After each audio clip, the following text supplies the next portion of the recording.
Hello guys! So ito guys, papakita ko sa inyo yung mga items natin para mamaya, okay? Para sa live natin mamaya. So unang-una, ito yung laman ng box. Tingnan nyo guys, tingnan nyo itong video nito. Napakaganda ng mga laman, okay? Tingnan nyo yung bear. Ito kasama to sa isang box. Kasama tong dalawa ha. Sa isang box lang to. Tingnan nyo yung teddy bear, ang laki. Tsaka ito. So ito yung isang items po to para sa mamaya, okay? Mamaya, kita-kits tayo mamaya, alas 12. At saka, siyempre yung Vans natin. So, ang manalo nito yung maglagay lang ng ng location nyo.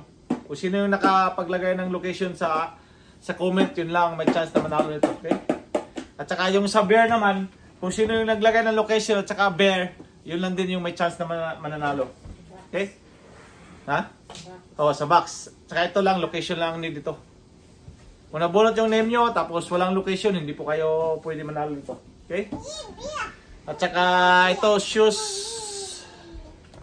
Ito, for summer only nila to guys ha. Puro shoes to guys, ang dami. Diba? Tapos, ito, para sa lahat to. Sa Luzon, Visayas, Mindanao. Ito guys, super ganda oh. Swerte na manalo nito guys. Napakaganda. Talagang sulit na sulit.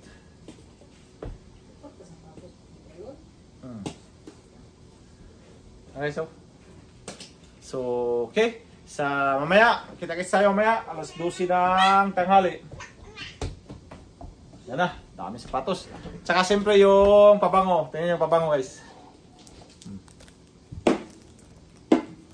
Ito, isang tao lang din manalo. At saka siyempre, yung pahula natin guys, kung sino yung makahula nito sa loob. Sa ngayon, 7 yung nanalo. 7 yung nakahula.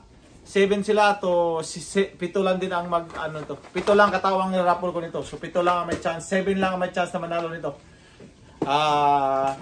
Tapos hindi ko alam kung dadagdagan ko ba ng Gcash sa maya. Basta 7 lang ang tao may chance na manalo nito. Okay? At saka siyempre yung pinakalas natin. Tadadang! Super ganda guys sa mga girls dyan. Naku! Oh. Sino kayo maswerte makabunot ito? Panalo to guys pag kayo manalo nito. So, okay. Yun lang ang natin. At saka yung dalawang yung dalawang bag na tawag doon. So, ito dalawang bag na ganito, puno ng laman ng damit at saka mga chocolate siguro kahit So, okay, yun lang. So, yun lang yun lang ang natin. Yun lang ang laman ng yun lang ang raffle natin ngayon. So, okay, ingat po kayo. Kita-kits mamaya alas 12. God bless.